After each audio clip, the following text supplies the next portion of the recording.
Hello નમસ્કાર વિદ્યાર્થી મિત્રો, દરેકનું હાર્દિક સ્વાગત છે. મિત્રો ધોરણ 7 વિષય છે વિજ્ઞાન, જે અંદર મિત્રો તમારો પાઠ નંબર 1 વનસ્પતિમાં પોષણ. સૌથી સંપૂર્ણ સોલ્યુશન જોતા પહેલા ચેનલમાં પ્રથમ વખત આવ્યા છો તો મિત્રો ચેનલને ફટાફટ સબસ્ક્રાઇબ કરી લેશો. તમને અહીં તમામ વિષયના સૌથી સોલ્યુશન મળી જશે.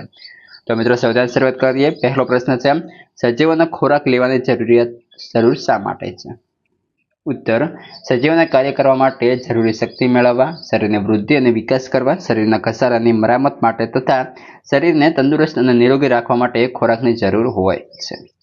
પ્રશ્ન 2, પરોપજીવી અને મૃતોપજીવીનો તફાવત આપો. પરોપજીવી અને મૃતોપજીવી. તો પહેલો પરોપજીવીની અંદર મિત્રો જોવા જઈએ તો તે પોતાનું પોષણ યજમાન સજીવ પાસેથી મેળવે છે, એટલે કે તેમના જે મોટા છે તેથી. અને મૃતોપજીવીની તો તે મૃત અને સડેલા પદાર્થોમાંથી પોષણ મેળવે છે. તે યજમાન સજીવ બનાવેલા ખોરાકનું શોષણ કરે છે.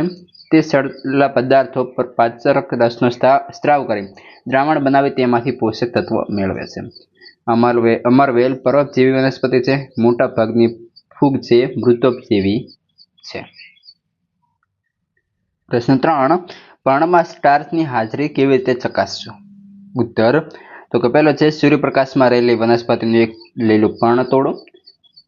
પર્ણને પાણી ભરેલા બીકરમાં લઈ 5-6 મિનિટ માટે ઉકાળો. ત્યારબાદ પછી પર્ણને આલ્કોહોલ વડે બરાબર ધોવો અને તેનો લીલો રંગ દૂર કરો. આ પર્ણ પર 2 ટીમ્પા આયોડીનના દ્રાવણ નાખી તેનો રંગ તપાસો. પર્ણનો રંગ ભૂરો કાળો થશે, જે પર્ણમાં સ્ટાર્ચની હાજરી સૂચવે છે.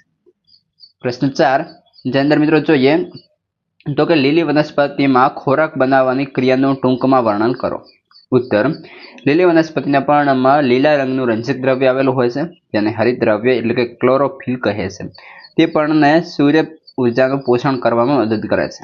આ ઉર્જા પર્ણમાં કાર્બન ડાયોક્સાઇડ અને પાણીમાંથી ખોરાક બનાવવામાં વપરાય છે. આમ લીલી વનસ્પતિ હરિત દ્રવ્ય અને સૂર્યપ્રકાશની હાજરીમાં કાર્બન ડાયોક્સાઇડ અને પાણીની મદદથી કાર્બોદિત સ્વરૂપમાં ખોરાકનું સંશ્લેષણ કરે છે અને ઓક્સિજન વાયુ મુક્ત કરે છે. આ પ્રક્રિયાને પ્રકાશ સંશ્લેષણ કહે છે, જેનું સમીકરણ આ પ્રમાણે છે: કાર્બન ડાયોક્સાઇડ પ્લસ પાણી સાથે સૂર્યપ્રકાશની અને હરિતદ્રવ્ય સાથે જે છે પ્રક્રિયા થાય, કાર્બોદિત પ્લસ ઓક્સિજન જે છે થાય. પ્રશ્ન 5, રેખાચિત્ર દ્વારા દર્શાવો કે વનસ્પતિ એ ખોરાક માટેનો અદ્વિતીય સ્ત્રોત છે. તો પહેલું જોઈએ આપણે અહીં સૂર્યપ્રકાશ, જે સૂર્ય ઉર્જાથી મળીને લીલી વનસ્પતિઓ છે સ્વાવલંબી અને રાસાયણિક ઉર્જા દ્વારા તેઓ ખોરાક ઉત્પન્ન કરે છે. જેની અંદર પરાવલંબી છે, 3 પ્રકારના આવશે: તૃણાહારી, માંસાહારી અને વિઘટકો. પ્રશ્ન 6, જે અંદર પહેલો છે, લીલી વનસ્પતિ તો કે સ્વાવલંબી કહેવાય છે કારણ કે તેઓ પોતાનો ખોરાક જાતે બનાવે છે. બી, વનસ્પતિ દ્વારા બનાવેલ ખોરાક સ્ટાર્ચ સ્વરૂપે સંગ્રહ પામે છે. સી, પ્રકાશ સંશ્લેષણમાં સૂર્ય ઉર્જા હરિત દ્રવ્ય એટલે કે ક્લોરોફિલ નામના રંજક દ્રવ્ય દ્વારા શોષણ પામે છે. ડી, પ્રકાશ સંશ્લેષણ દરમિયાન વનસ્પતિ કાર્બન ડાયોક્સાઇડ વાયુ લે છે અને ઓક્સિજન વાયુ મુક્ત કરે છે. પ્રશ્ન 7, નીચેના નામ આપો. પહેલો છે, પીળી પાતળી દોરી જેવું પ્રકાર ધરાવતી પરોપજીવી વનસ્પતિ, તો અમરવેલ. બીજો છે, સ્વયં પોષણ અને પરપોષણ બંને પ્રકારનું પોષણ ધરાવતી વનસ્પતિ, તો કળશપર્ણ. 3, પર્ણમાં વાતની વિનિમય જે છિદ્રો દ્વારા થાય છે તે પર્ણરંધ્રો. મિત્રો વિડીયો સારો લાગે છે લાઈક કોમેન્ટ પણ કરતા રહેશો. પ્રશ્ન 8, સાચો વિકલ્પ પસંદ કરો. પહેલો છે એ, અમરવેલ એ તો પરપોષીનું ઉદાહરણ છે, એટલે કે ઓપ્શન બી. બી છે, આ વનસ્પતિ કીટકોને ફસાવે છે અને આરોગ્ય છે, તો આપણો ઓપ્શન સાચો બનશે સી, કળશપર્ણ. ત્યારબાદ પ્રશ્ન 9, કોલમ 1 અને કોલમ 2 ના જોડકા જોડો. તો જોઈએ મિત્રો, પહેલો છે હરિત દ્રવ્ય, તો સામે આવશે ડી, જેમ કે પર્ણ. ત્યારબાદ છે આગળ નાઇટ્રોજન, તો આવશે બેક્ટેરિયા. અમરવેલ તો આવશે ઈ, એટલે કે પરોપજીવી. અને ત્યારબાદ છે પ્રાણીઓ, તો પ્રાણીઓની અંદર આવશે મિત્રો બી, પરપોષી. અને કીટકો તો આવશે સી, કળશપર્ણ.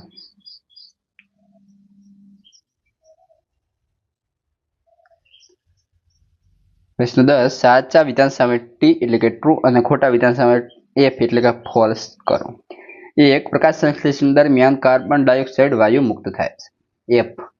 2 જે વનસ્પતિઓ પોતાનો ખોરાક જાતે બનાવે છે તેને મૃતોપજીવી કહે છે. એફ. 3 પ્રોટીન એ પ્રકાશ સંશ્લેષણની પેદાશ નથી. ટી. ચોથા નંબર છે પ્રકાશ સંશ્લેષણ દરમિયાન સૂર્ય ઉર્જા એ રાસાયણિક ઉર્જામાં રૂપાંતરિત થાય છે. ટી.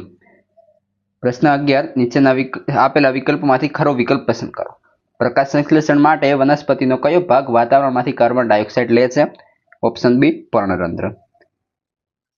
પ્રશ્ન 12 નીચે આપેલા વિકલ્પોમાંથી આપેલ વિધાન માટે ખરો વિકલ્પ પસંદ કરો. વનસ્પતિ વાતાવરણમાંથી કાર્બન ડાયોક્સાઇડ મુખ્યત્વે ખાલી જગ્યા દ્વારા લે છે. ઓપ્શન ડી પર્ણ દ્વારા. પ્રશ્ન 13 ખેડૂતો મોટા ગ્રીન હાઉસમાં ઘણા ફળો અને શાકભાજી શા માટે ઉગાડે છે? તેનાથી ખેડૂતોને શા ફાયદા થાય છે? ઉત્તર તો કે ગ્રીન હાઉસમાં ફળો અને શાકભાજીના છોડ ઉગાડવાથી બહારની વધુ ગરમી કે વધુ ઠંડી છોડને રક્ષણ મળે.